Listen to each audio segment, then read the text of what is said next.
পর্যটন নগরী সিলেটে বাড়ছে ছিনতাই সহ নানা অপরাধের ঘটনা। দিনের বেলাতেও ছুরি দেখিয়ে মোবাইল ফোন, স্বর্ণালংকার এবং ব্যাগ ছিনিয়ে নিচ্ছে ছিনতাইকারীরা। বিশেষ করে নারীরাই বেশি টার্গেটে পরিণত হচ্ছেন। সম্প্রতি কয়েকটি ঘটনার পর আতঙ্ক বেড়েছে সাধারণ মানুষের মাঝে। তবে পুলিশ এসব ঘটনাকে বিচ্ছিন্ন দাবি করে বলছে, জনবল সংকটের কারণে পুরোপুরি অপরাধ মুক্ত এলাকা তৈরি করা কঠিন। নাজির আহমেদের তোলা ছবিতে সিলেট প্রতিনিধি কামরুল ইসলাম মাহির প্রতিবেদনে থাকছে বিস্তারিত।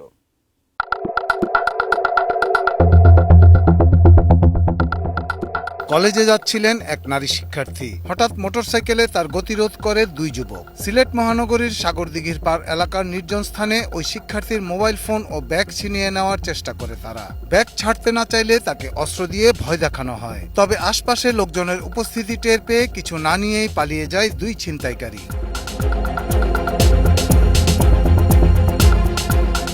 এর 9 দিন আগে নগরীর সুরক্ষিত এলাকা হিসেবে পরিচিত হাউজিং এস্টেটে এক নারী কর কর্মকর্তা ছিনতাইয়ের শিকার হন। ছিনতাইকারীরা 3টি মোটরসাইকেলে এসে অটোরিকশার গতিরোধ করে ওই নারীর ব্যাগ ছিনিয়ে নেয়। সিলেটে কর্মজীবী নারী, শিক্ষার্থী ও একা চলাচলকারীরা ছিনতাইকারীদের টার্গেটে পরিণত হয়েছে।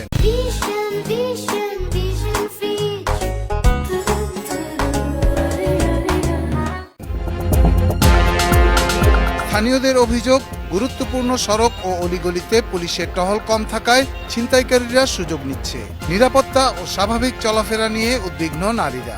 আমাদের বাচ্চারা যখন ভোরবেলা ইউনিভার্সিটিতে যায়, আমরা নিজেরাই এখন আতঙ্কিত হয়ে পড়েছি। সাধারণ জনগণ আছি, আমরা রাস্তায় হাঁটাচলা করতে খুব শঙ্কিত বোধ করছি। দিনের আলোতেও এমন ছিনতাই হওয়ার পর পুলিশ প্রশাসন কেন এখনো কোনো কঠোর ব্যবস্থা নিচ্ছে না, তা প্রশ্ন থেকেই যায়। সচেতন নাগরিকরা আইন শৃঙ্খলা বাহিনীর ভূমিকা নিয়ে প্রশ্ন তুলেছেন।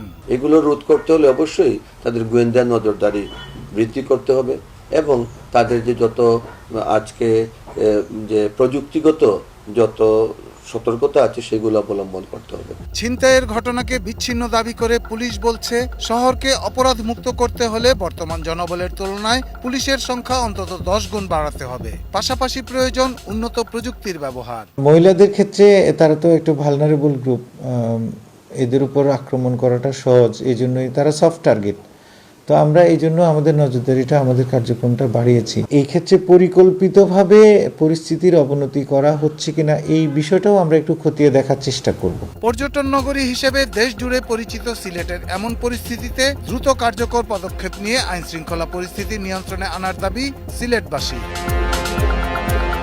Shahidul Rana, desk report, ATN news.